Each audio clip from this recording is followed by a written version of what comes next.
Hello and welcome back to the Fruit of Grisaia, Makina's route. In the last episode, Yuuji and Makina were escaping from the Ichigaya agents who were trying to subdue them and take them in for custody, with potential lethal force used against Yuuji. But they managed to outwit the pursuers. Now they are staying in a love hotel in the middle of nowhere in Tokyo, trying to stay hidden. Let's continue. By the time I finally make it back to the hotel, having changed subway trains 3 times on the way back, it's past 1:30 in the morning. And I'm in a bad shape. My throat's painfully dry, probably from the lingering fever. I try to walk straight, but the wall seems to pitch and swerve around me. It feels like my feet are sinking uncertainly into fluffy cushions. I'm going to collapse soon. A frozen black lump deep inside my chest, warmed by the heat of my fever, fills my lungs with putrid gas faster than I can spit it out. It's fine, happens all the time. I've experienced this many times before, I'll get through it. Even so, it's been a while since I felt this terrible.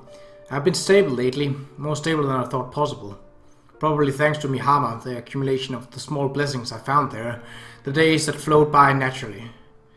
That hermetically sealed world where violence had no place. I've always hated violence. I'm a weakling by nature. I was made to suffer violence, not to inflict it on others. When did I change? When did I become what I am? Just thinking about it makes me feel even worse. But things are different now. There's one sliver of light in the darkness. I'm protecting something that's precious to me. That knowledge supports me. I can almost hear someone telling me, you're doing the right thing. That's right. I don't have to content myself with protecting some abstract concept of someone else's orders. I have something real to protect now. Irisu Makina. For her sake, I have to keep going. When I get back to the room, I'll drink a glass of water. And then I'll go to bed where she's sleeping, collapse next to her and sleep until morning. Opening a door with my keycard, I slip quietly into the room. I beeline for the small fridge to the side of the entrance and retrieve a plastic bottle of mineral water. The pitch-dark room is faintly illuminated in the orange glow of the small light inside the refrigerator. Makina? With one glance at the bed, I realize that Makina isn't tucked under the covers where I left her, and my heart constricts painfully in my chest. Hey, Makina, you're just messing around, right? Where are you? Looking around the interior of our room in panic, I don't see much in the way of hiding places. I throw open the door to the bathroom, but Makina is not on the toilet or in the shower. I even open the small closet in my desperation, but of course she isn't there. Pulling myself together slightly with an effort of will, I return to the entrance and finally notice that her boots are missing. She went out? But where on earth would she be going at this hour? Don't tell me she...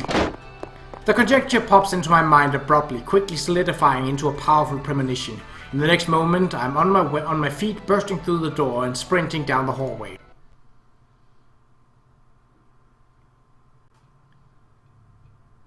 Every once in a while, turn back when you're turning a street corner and get a good look at the road behind you. You'll get lost less often on the way back. Papa, my classmate, taught me that. Even if you're paying attention to the scenery on the way over, things will look different when you're heading back in the opposite direction, so sometimes you'll take the wrong turn. From a very young age, I'd been doing most of my walking behind others. My sense of direction has never been that good. So on the way over here from the train station, I've turned around numerous times. Nobody's following me. I'm walking toward a familiar bathhouse chimney that pokes up above the buildings on either side.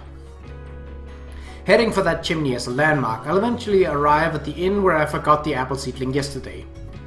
Papa said he'd figure something out, but I learned from my job at the bakery that an adult should own up to their mistakes and try their best to set things right. I wonder where Papa ran off to anyway.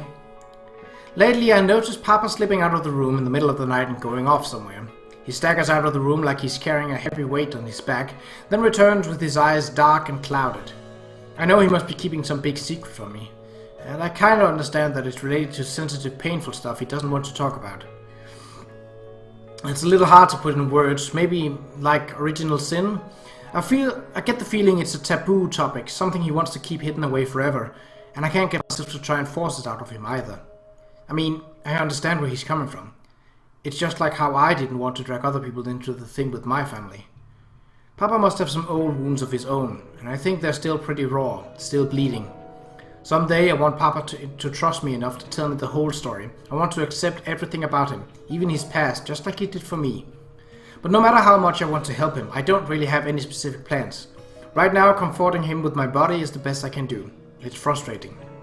I thought staying a child would mean someone would always protect me. Even though I made a choice not to grow up, right now I want nothing more to become a wise, mature woman who can heal any wound. So looking back, I guess Amani wasn't just talking nonsense when she said, women change when they find themselves a man. Papa's probably going to be mad if he finds out I slipped out of our room without asking him first. I don't want him to be angry with me, of course, but it'd be more painful to push yet another burden onto his back. When I realized I'd forgotten the apple tree, Papa was kind of supportive and told me to definitely get it back someday. But that kind was more painful than anything else. If I just let Papa keep spoiling me like this, I'll definitely become a useful burden of a woman unable to do a thing but sit and watch, just like last time. I'm going to fix my own mistakes. I figured breaking into the building would be the trickiest part of this operation, but as it turns out, I got inside so easily it was almost unsatisfying.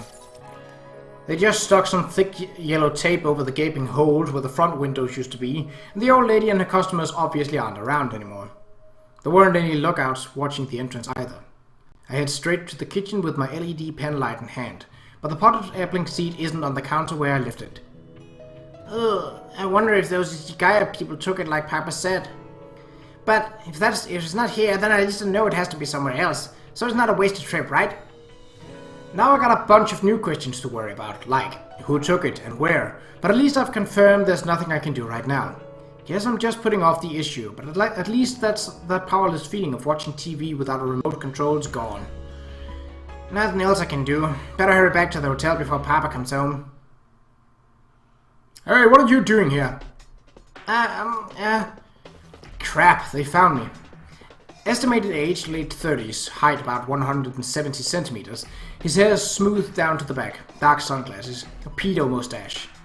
Wearing a cheap, nondescript suit missing a button in the front and a blue paisley necktie, a pair of worn out old loafers on his feet, unusual way of standing with his left shoulder a little lower than his right.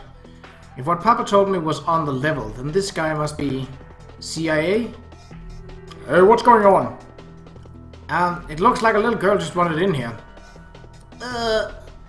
Not good. Now there's two of them. My sexy ninja techniques probably aren't going to get me out of this one. At times like this, let's see. Hey kiddo, what are you doing in a place like this? Are you by yourself? Well, what do I do? What can I do? Hey, hold on. Is that kid the Mark? Makina? What? Hey, kiddo, there's nothing to be afraid of. Could you tell us your name for now? Well... Okay, can't waste any more time hesitating. Help me, tuna fish man! What? As I scream the words, the tension that had frozen in my muscles in place loosens, and I feel hot blood pulsing through my veins. Oh! After refilling my lungs with a great gulp of air, I lightly toss the pen light in my hand at the face of the man standing in front of me. What? Hey! His eyes open wide for a moment, instinctively following the projectile's trajectory toward him. I use that one distracted moment to close the distance between us. Just as he's reaching out with his hands to catch the small flashlight, I line up a headbutt aimed at his lower abdomen. In one smooth movement, I smack directly into his solar plexus at full force. The body blow takes the man completely by surprise and he drops to his knees. I instantly grab hold of his head and swing my knee up savagely to meet his nose. He hits the ground with a heavy thud. Without a moment's delay, I launch a hard kick to the throat as the finishing blow. What the shit? It takes a moment for the other man to realize his partner's down in the darkness, but he's soon reaching inside his suit toward the left armpit. Please help me! What? Switching right back to the victim mode, I scream tearfully for help, causing the second man to hesitate slightly in his hand grasps the stock of his gun. I promptly duck and tumble across the floor. I'm behind him before he can blink. Huh? Whoa! Hurling myself at the man's back, I twine my legs around his torso, slip my right arm in front of his neck and hook my wrist into the crook of my left elbow. My left hand finds the back of his head and pushes it firmly forward. As the pressure cuts off the flow of air to his lungs, the man quickly shoves a hand in between my slender arm and his neck, but he doesn't have the leverage to break my stranglehold. Sleeper hold and push with the head. I press my forehead down against the back of my left hand, intensifying the constant pressure I'm applying on the back of his head. I'm not strangling him with my arm, I'm holding the arm steady and using the principle of leverage to crush his neck against it. There's a nasty rattling sound coming from the man's neck. The more he struggles, the more tightly his neck is constricted. The pressure of his carotid artery quickly begins to bring him to the edge of unconsciousness. The man slaps weakly on my arm as if to signal surrender, but this would all be wasted effort if I let him go now. Papa taught me to slowly count out 7 full seconds after your opponent goes limp before you let go. 1, 2, 3, 4, 5, 6. Guess we're good now? I loosen my strangling grip on the man's neck, and in that moment I hear a sharp sound. 2 impacts from behind, like powerful kicks to my lower back. I stumble away from the man I'd been grappling with, now collapsed on the ground, and turn to find my first opponent sitting up, bleeding heavily from his broken nose, massaging his throat with his left hand, a smoking pistol clutch in his right. No way. Did I get shot? It's too dark to see, but there's a cold, empty feeling around my waist, like someone forced a huge chunk of ice into my body. When I reach down to touch it, my hand finds a patch of slick dampness. I hold my fingers up to my face for a better look. They're covered in sticky, vicious red blood. A dark stain begins to spread out across my clothes from a spot near my hips. I can feel the blood gathering thickly between my skin and the fabric, forming a lukewarm little pond. This is bad. It's not stopping. My legs give way from sheer terror and I fall to the ground.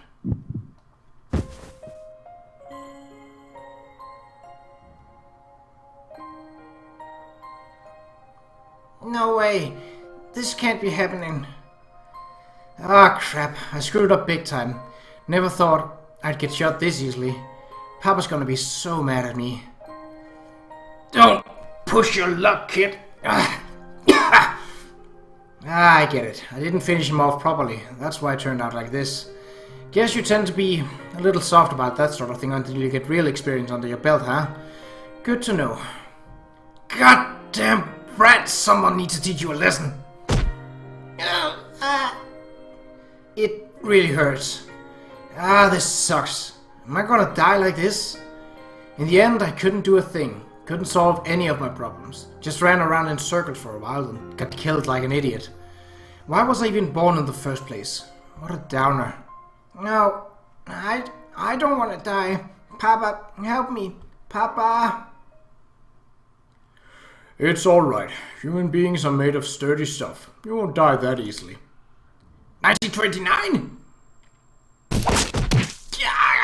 Stop. Oh, god damn it, my head's killing me. This isn't good enough. Not nearly good enough. Cold, murderous hatred swirls through my mind like a vortex of black mud. Hey, this hurt, doesn't it? Getting smacked around hurts, right? Wonder what kind of expression I'm making right now. I think I'm probably smiling. But you know, it's hard to really understand that pain until you're the one getting smacked. You couldn't understand the pain others felt, old man. That's why you could smack Mom around without a second thought. Does hitting people really feel that good? Well, I do understand. I'm your child after all. See, I'm smiling, aren't I? I'm the same as you, irredeemable scum, hurting people to make myself feel better. In the end, I'm still your son, old man. This right here is sickness, and there's no cure. You and me, we'll hurt people until the day we die. It's the nature of our disease. Here's how it's going to work. I'll stab you as many times as it takes. It's fine, don't worry. Someday I'll find some kind soul to put a stop to me as well. So for now, just go ahead and wait on the other side, Dad. That's right. I've got to kill. I've got to kill him. Otherwise, someone else I love will die. Papa, stop! Huh? Stop. You can't kill him. Oh, right. Sorry, Makina. Got a little carried away there. Does it hurt? Yeah, it hurts. So bad I want to cry. Hold on, I'll stop the bleeding now. That hurts, huh? Well, of course it does. Well, that's a good thing. It means your body can tolerate the wounds. It's alright, you're not going to die. I got 2 new happy holes now. Looks like 9mm silver tips. Both bullet passed through. The blood's clean, so it didn't hit your kidney. I'll get you to a hospital right away. Just tough it out for a little while. Okay, but I don't really like hospitals. They'll probably lock me up for years again. Don't worry, I'll get you out once you're better. Here, think you can get on my back? I can't hold on. Carry me, Papa. You really are spoiled rotten, Makina. Just hang in there. I'll get you the treatment right away. Hey, respond. If you fall asleep, your heart's going to stop beating. Hey, Makina. This isn't happening. Put the girl down. JB. She's going to die at this rate. Hurry up and put her down. Not happening. I won't give Makina to you. I'm taking her to the hospital. That's not an option. She won't last that long. Put her down now. Yuuji! Alright. You stopped the bleeding, right? I'm going to give her epi-anesthetic injections in the arm, leg, and the wounded area. Take off her right boot and sock. Fine. Ugh. You may feel a little sick to your stomach, Makina, but don't vomit, alright? JB, what are you doing here? I came to return the potted plant. The potted plant? You two were on the run, but you still carried this thing around with you. That means it must have been pretty important, yes? Yeah, that's right. Makina came here to get the tree back. What sort of tree is more important than your life? How childish. You don't have anything that matters more to you than your life, JB. The tree's precious to Makina, and Makina is precious to me. But we failed, Makina and I both. It's alright. So long as you're alive, you can try again as many times as you like. You and Makina both. Makina. I don't believe in God. I prayed to him constantly as a kid and never got a thing to show for it. But right now, there's nothing else I can do. There's nothing I can do but hold her hand tightly and pray to that rotten bastard. Please, I don't care what happens to me anymore. Just save this girl. I'm begging you. Papa.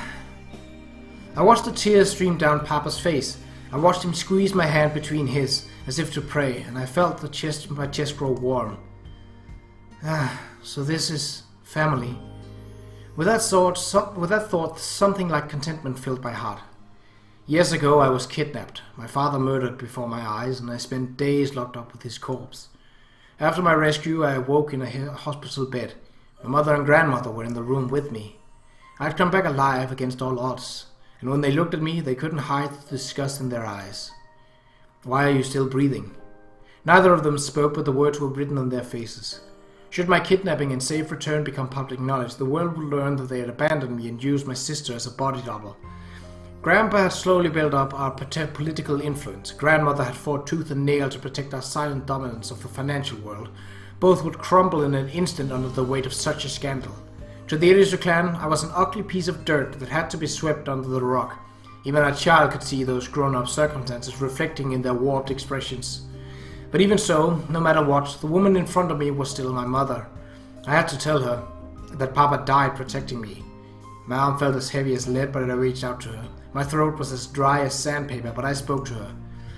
Mom, My voice rasped out hoarsely. My arm wavered weakly, thin as that of a corpse, and my mother flinched away. Eek! She couldn't stifle her shriek entirely. She looked at me as though I were a monster. But there were doctors and nurses nearby. She couldn't just ignore my outstretched hand in front of an audience. And so my clean-freaked mother covered her hand in a handkerchief and took mine, and though she were touching a piece of garbage. Was this really the hand of the woman who gave birth to me?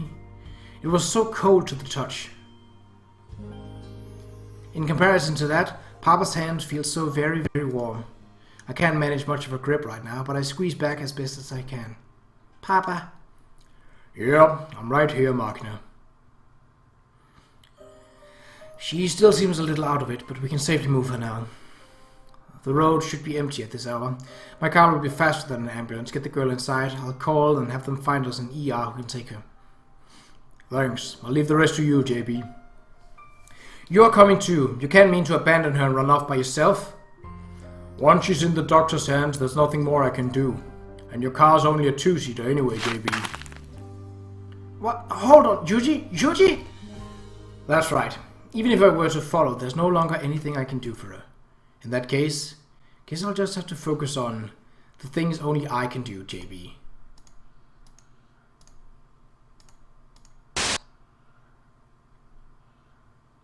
Two weeks later.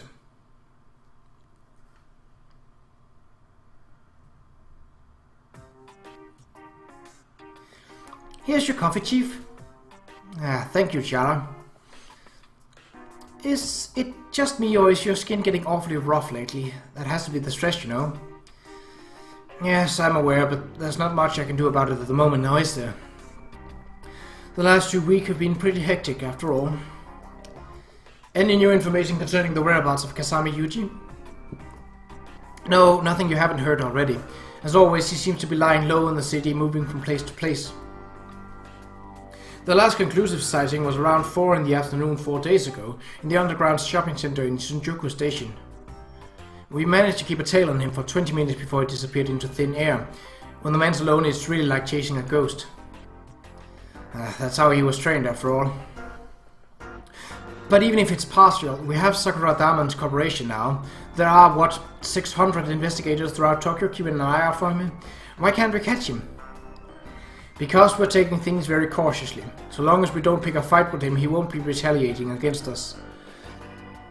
He's like some traumatized Vietnam vet holding up in the mountains or something. Should we try taking him into a sheriff's office, taking him down through a bullhorn? The brass doesn't plan on talking.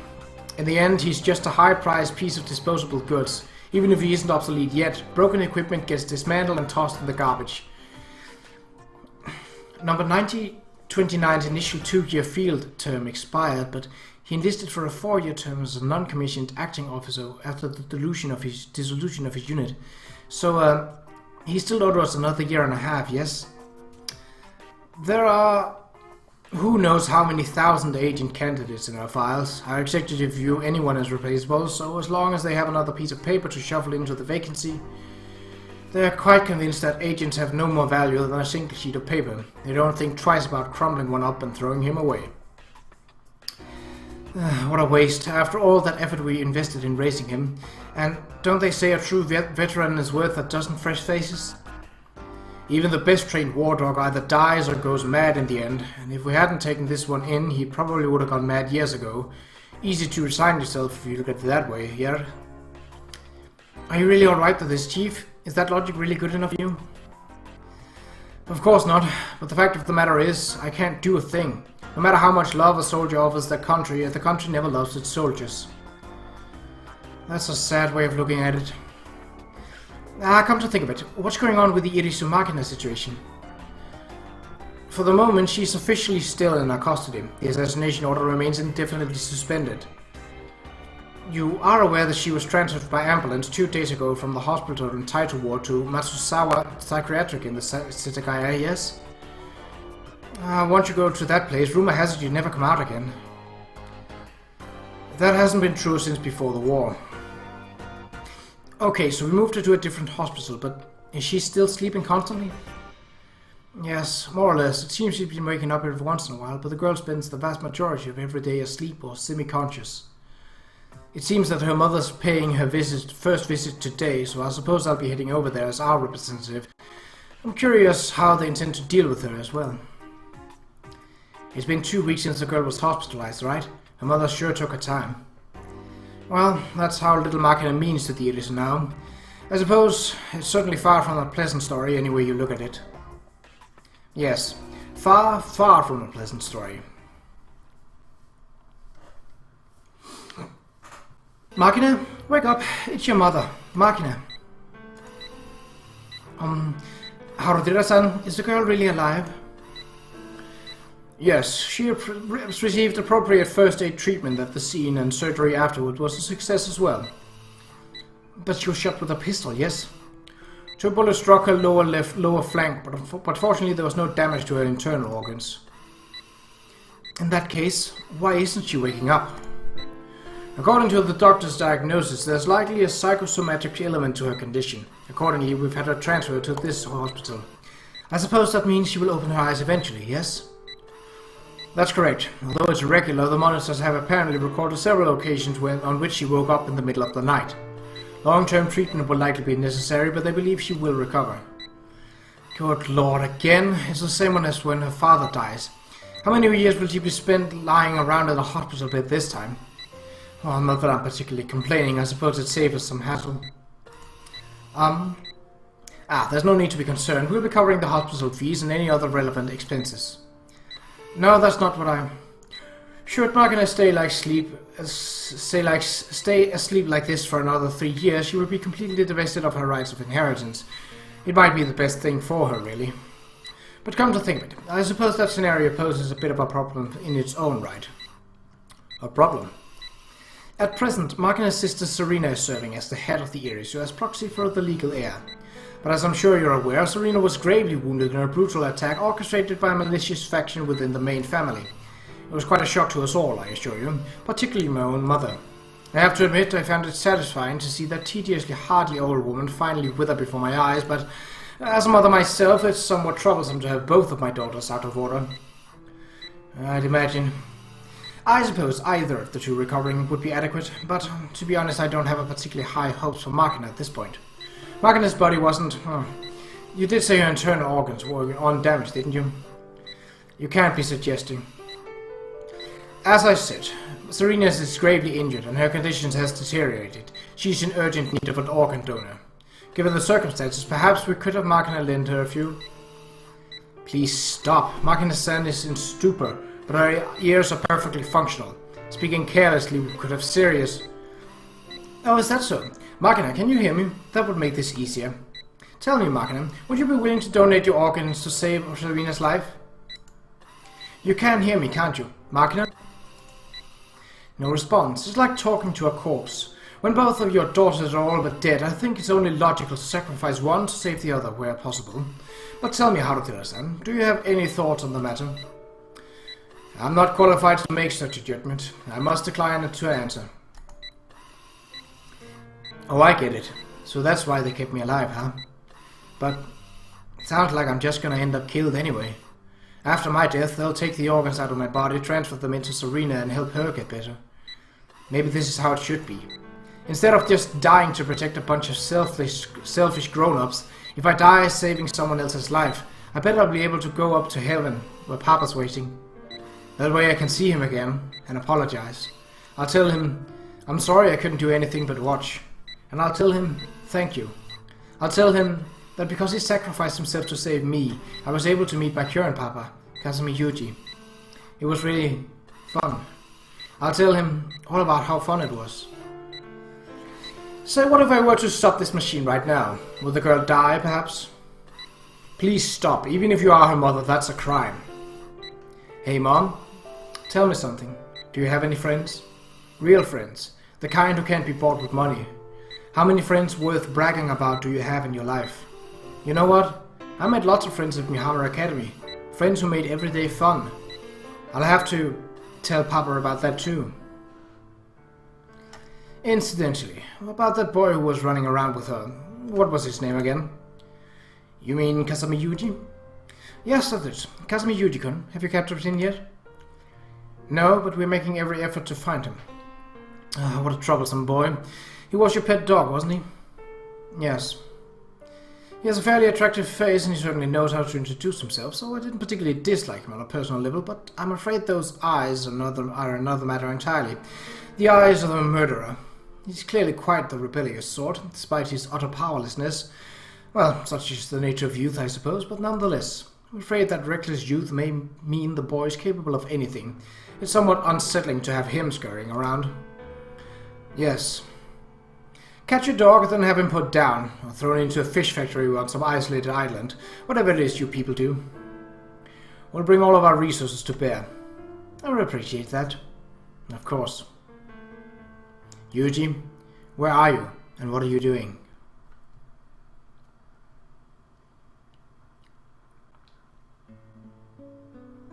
As the sky grows red and frail lines of cloud creep to the east, I catch the scent of curry on the breeze. Must be coming from some house in the neighborhood. It's the mellow, calming smell. Lulls your mind to sleep. When pressed to a name of a favorite food, I answer curry almost by default. I don't remember exactly when I came to like it. Might just have been that the stuff's reliably edible no matter where it's coming from. But I think there was probably more to it than that. I think something about the warm, simple domesticity of curry powerfully appealed to me.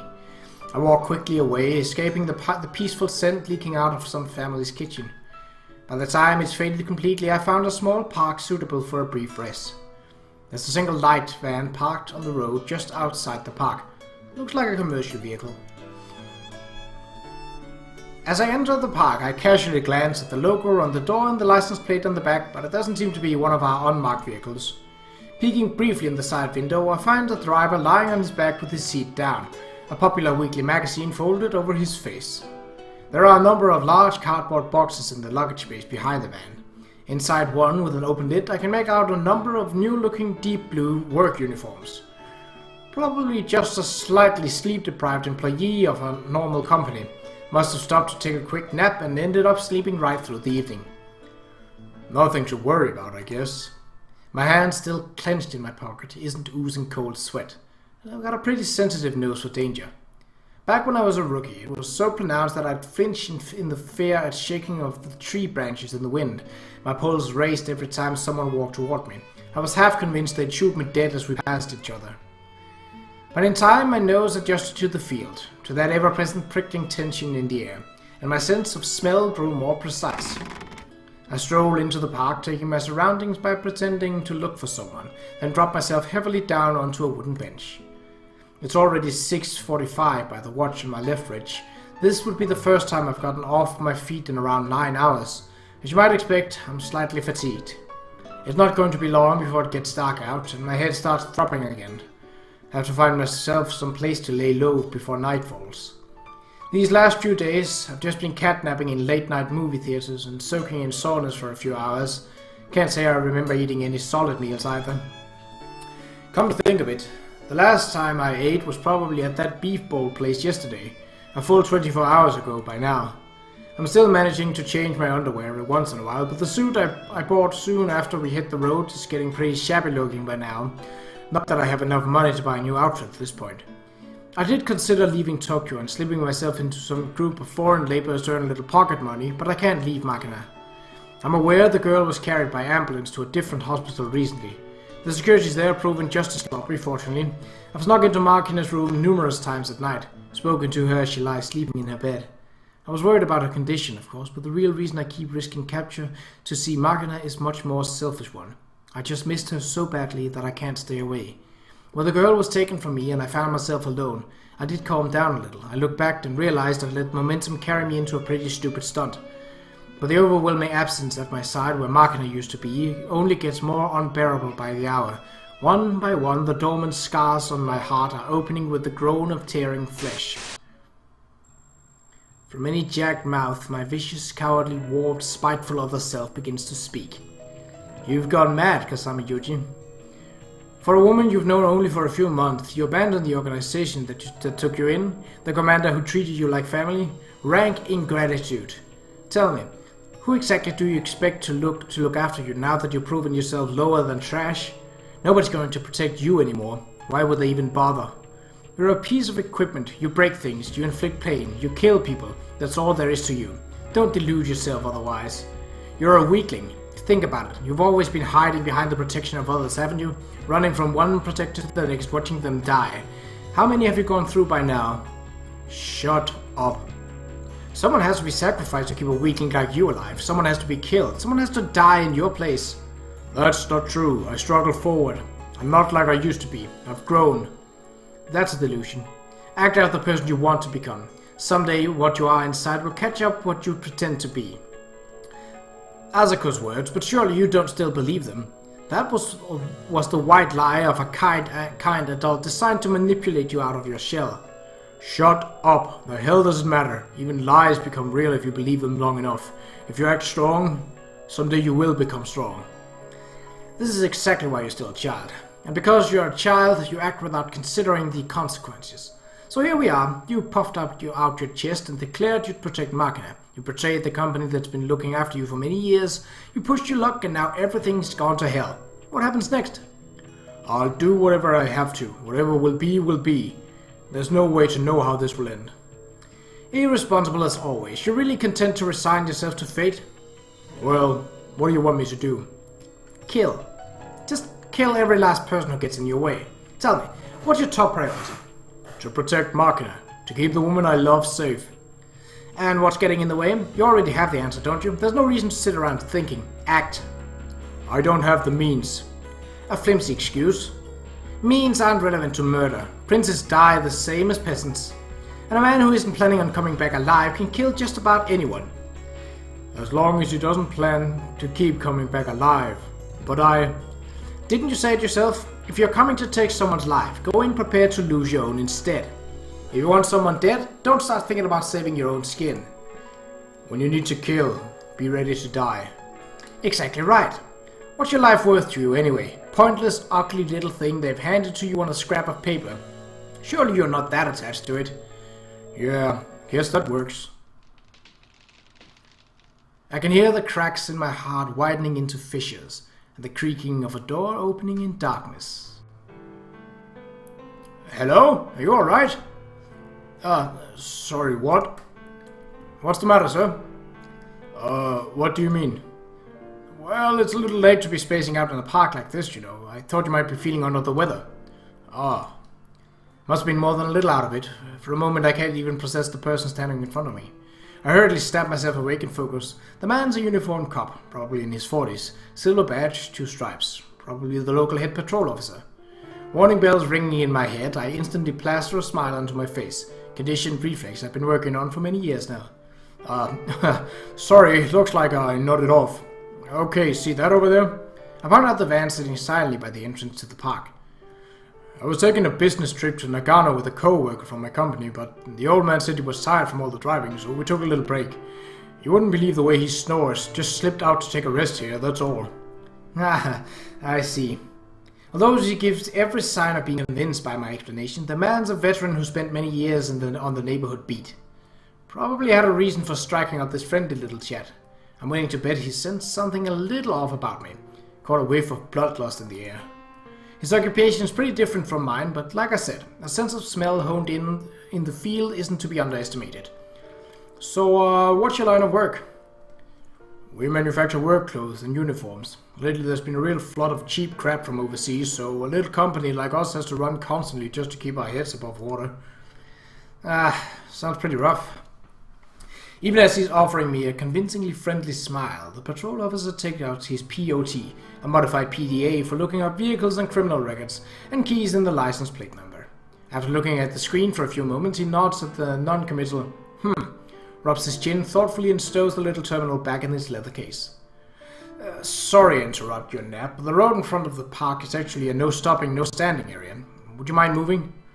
Yeah, sorry about that. I'll wake up the old man right away. Be careful not to fall asleep at the wheel, alright?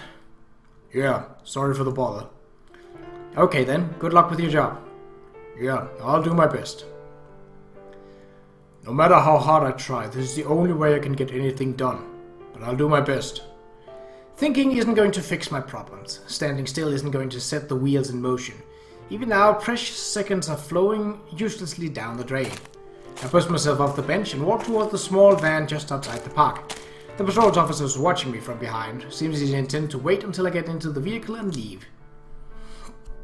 I suppressed the urge to mutter a few choice words under my breath. Suppose this is almost convenient in a way. Approaching the van, I rap lightly on the side window with my knuckles. The driver must have been in a pretty deep sleep. He jerks up at the surprise of the sound, sends the magazine to his face flying, and looks around in bleary-eyed confusion. After finally noticing me crouch outside his door, he reluctantly lowers the window. My apologies, sir, but I need a word. My identification? I quietly hold up a folded piece of leather about the size of a pass cage with a gold badge embedded in its surface. After a moment, I let it fall open and show man its contents. Inside is a combination identification and electronic pass card describing me as a member of the Special Governmental Organization Central Intelligence and Research 2nd Division. I don't usually carry the thing around, but it does sometimes prove useful as a stopgap measure when I run into issues with the Sakura Daemon. So I dug it out of the depths of my backpack a few days ago. You need something? The man in the driver's seat rubs his eyes for a moment, then carefully compares the photograph to the card on the card with my face. Perfectly natural reaction when you're knocked out of a pleasant nap by some random guy in street clothes with some bizarre ID you've never seen before. Probably doesn't help that I look about 20 years too young to be working for a government agency of any kind. There's more than a little suspicion in his eyes. I'm currently investigating an automobile bombing incident that occurred in Mishima Cape recently. The foreign terrorist group thought to be responsible for that crime has just called in a new threat, with reason to believe they planted explosion on a vehicle in this neighborhood. A bomb? Quietly, sir, please. Keep your voice down. Wait, but I've been inside the van the whole time, you know. I don't remember anyone placing...